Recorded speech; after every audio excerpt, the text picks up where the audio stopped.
মুক্তিযুদ্ধের সময়ে পাকিস্তানি হানাদার বাহিনীকে সহযোগিতা করার জন্য গঠিত হয়েছিল রাজাকার, শান্তি কমিটি, আল শামস ও মুজাহিদ বাহিনী। পাকিস্তান বাহিনীকে গণহত্যা, ধর্ষণ ও লুটপাটে সরাসরি সহযোগিতা করে তারা। কখনো কখনো হানাদার বাহিনীকে মুক্তিকামী বাঙালিকে হত্যা নির্যাতনে বাধ্য করে এসব দালালরা। আর বাঙালিকে মেধাশূন্য করতে বুদ্ধিজীবী হত্যায় মেতে উঠেছিল কিলিং স্কোয়াড আলবদর।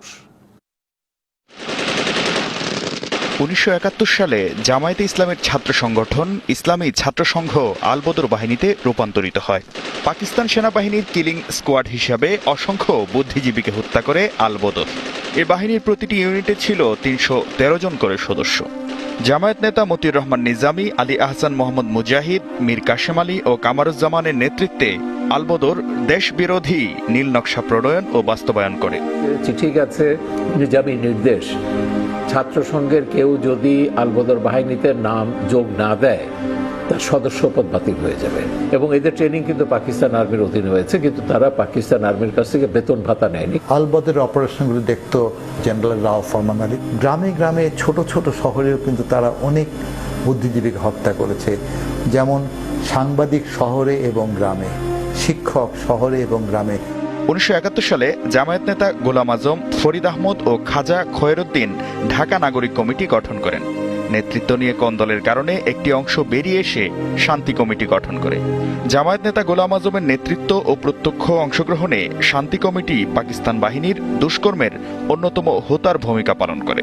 নেতৃত্বটা জামাত ইসলামে গিয়েছে, কিন্তু মুসলিম লীগ, নিজামী ইসলাম, পিডিপি এরা সব শান্তি কমিটির জেলা উপজেলা পর্যায় কেন্দ্র থেকে শুরু করে তাদের নেতৃত্বে ছিল। 1971 সালের মে মাসে জামায়াত নেতা AKM ইউসুফ খুলনায় রাজাকার বাহিনী গঠন করেন।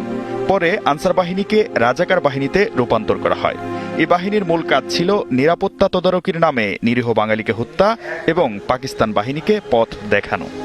আমাদের আনসার বাহিনী যেটা পুরাটাই রাজাকার বাহিনীতে রূপান্তরিত হয়ে গেছিল। রাজাকাররা প্রত্যেকে কিন্তু বেতন ভাতা নিয়েছে, তাদের পুলিশের কাছ থেকে তাদের সেটা আছে, 175 টাকা পর্যন্ত বেতন ছিল। এলাকায় এলাকায় সৈন্যদের নিয়ে যেত, তাদেরকে তথ্য দিত, তাদেরকে তালিকা প্রস্তুত করত, বাংলার নারীদেরকে গ্রামে উঠিয়ে নিয়ে ক্যাম্পে নিয়ে যেত, পাকিস্তান সৈন্যদের কাছে তারা দিয়ে দিত। দক্ষিণপন্থী রাজনৈতিক মতাদর্শের অনুসারীদের নিয়ে গঠিত হয় আল শামস। বিশেষ হত্যা পদ্ধতিতে প্রশিক্ষিত ছিল এ বাহিনী। আল শামস সেনাবাহিনীর তদারকিতে ট্রেনিং গ্রহণ ও কাজ করে। আল শামস বাহিনী তারা ছিল অবাঙালি, বিহারিরা বেশিরভাগ তারা মানুষকে গলা কেটে মারত, অস্ত্র গোলা বারুদ বেশি ব্যবহার করত না। এছাড়া পাকিস্তানের প্রতি নিজেদের আনুগত্যের প্রমাণ হিসাবে মুজাহিদ বাহিনী গঠন করে নিজামী ইসলাম। মুজাহিদ বাহিনী সেটা হচ্ছে নিজামী ইসলামের, জামাত ইসলামী একটা নিজস্ব বাহিনী করে পাকিস্তানিদের বাহবা নিচ্ছে, তখন নিজামী ইসলামী বললো যেটা যে কিনা আমাদের একটা বাহিনী থাকবে, সেটা হচ্ছে মুজাহিদ বাহিনী। এদের মূলত চট্টগ্রাম ভিত্তিক এদের কর্মতৎপরতা ছিল।